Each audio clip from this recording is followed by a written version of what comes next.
In Bissau, tension hung in the air like the morning fog from the Geba River. The presidential election on November 23, 2025, was supposed to be a turning point, but instead, it became the eye of a storm. Rumors of fraud and secret deals spread faster than official news, fueling distrust.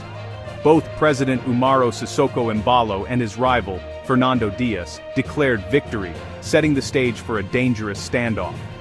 The main opposition party, PIAGC, had been disqualified, leaving its supporters angry and excluded. The silence from the Electoral Commission grew heavier by the day as the city braced for the unknown. Embalo, no stranger to instability, had survived multiple coup attempts and dissolved parliament just 2 years earlier. Extra patrols, nervous officials, and sudden silences signaled that something was about to break. International observers, including former presidents, watched helplessly as the government expelled foreign journalists. As night fell on November 25th, an uneasy calm settled. A calm that felt more like the pause before disaster. The people of Bissau waited, knowing their fate was being decided behind closed doors. The city held its breath, sensing that the next move would change everything. The world watched, but the truth was hidden in the shadows. What would be revealed when the silence finally shattered?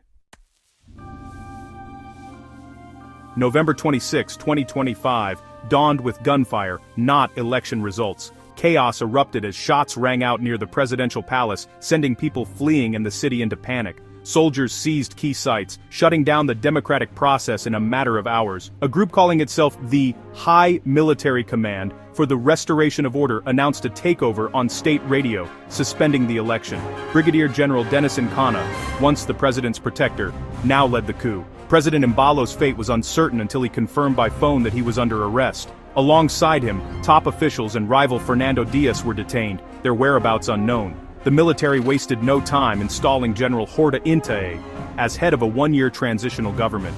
The coup was swift and total, democracy crushed in less than 2 days. Soldiers claimed they were saving the nation from corruption and drug lords, but as they took power, a darker question lingered.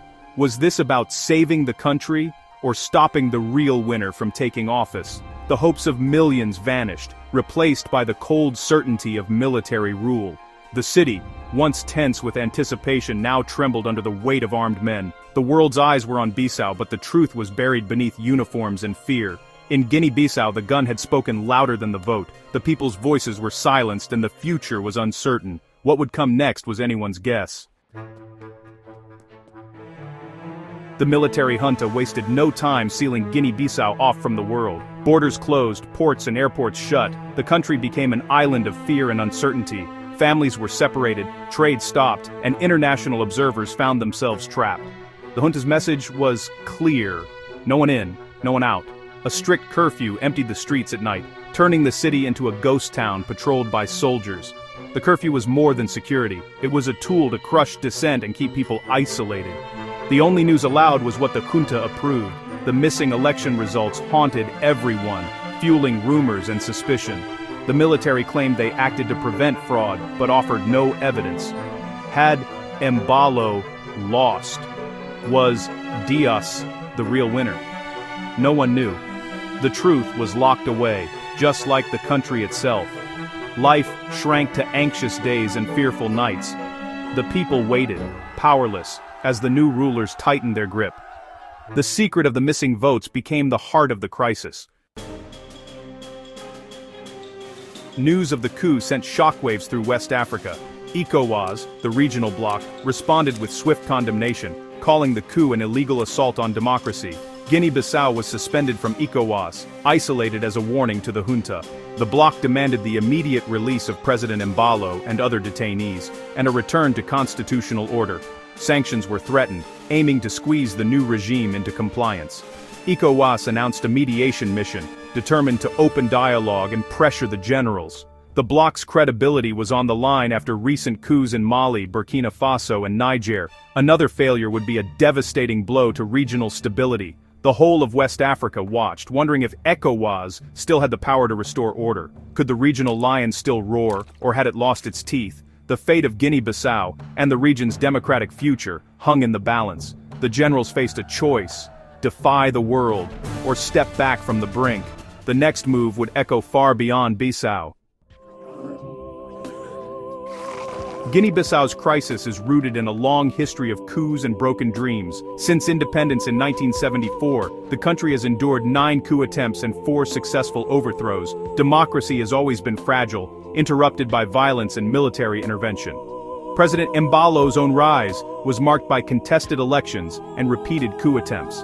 The military's claim to clean up corruption is a familiar script, but the army itself is deeply implicated in the country's problems. Guinea-Bissau is notorious as a narco-state, with the military accused of profiting from drug trafficking. This cycle of betrayal has left most citizens in poverty, with little hope for change. Each coup deepens the wounds, driving the country further into despair. The soldiers may hold power, but the nation remains broken by its past. What future can they offer a people so battered by history?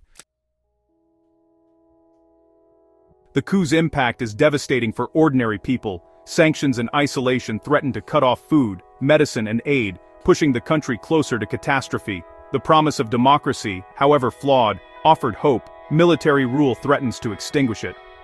For West Africa, Guinea-Bissau's coup is another tremor in a region plagued by juntas. ECOWAS's credibility is on the line. Can it reverse the coup, or will its authority crumble? A failed intervention could inspire more coups, unraveling decades of democratic progress. The people of Guinea-Bissau are trapped, their futures held hostage by powerful men. They voted for change, but were silenced by force. Now, survival is the only certainty. Will their voices ever matter more than the gun? Beneath the political crisis lies a darker reality. Guinea-Bissau is a key hub for cocaine trafficking to Europe. Drug money has corrupted politics and the military, blurring the line between state and criminal enterprise. The junta claims to fight drug lords, but many suspect they're part of the same network. Some analysts even suggest the coup was staged to block an opposition win and consolidate power. In this web of deception, truth is elusive. Soldiers and politicians alike may be complicit. The UN warns that instability will only deepen cartel influence. The real battle may not be democracy versus dictatorship, but rival criminal factions fighting for control. In this struggle, the people always lose. Guinea-Bissau stands at a crossroads, with 2 futures ahead. In the best case, ECOWAS pressure forces the junta to negotiate, release detainees, and restore constitutional order. The country could return to democracy, with new elections and international oversight. This would be a rare victory for the region and a lifeline for its people. But the darker path is all too possible. The junta could dig in, defy sanctions, and deepen Guinea-Bissau's isolation. Economic crisis and unrest would follow, with military rule becoming permanent. ECOWAS's failure would embolden more coups, risking regional collapse. Guinea-Bissau could become a pariah state, ruled by force and criminal interests. The choice is stark: hope or despair, order or chaos. The generals hold the future in their hands. The world waits to see which path they choose. For millions, the stakes are life and death. Guinea-Bissau's crisis is a defining moment for West Africa. The region's hard-won democratic gains are under threat from a wave of military takeovers. ECOWAS faces a crucial test. Can it enforce its rules, or has it lost its power? The answer will shape the region's future for years to come. For many, democracy has failed to deliver real change, fueling frustration and opening the door to military rule. The generals promise order, but at the cost of freedom and hope.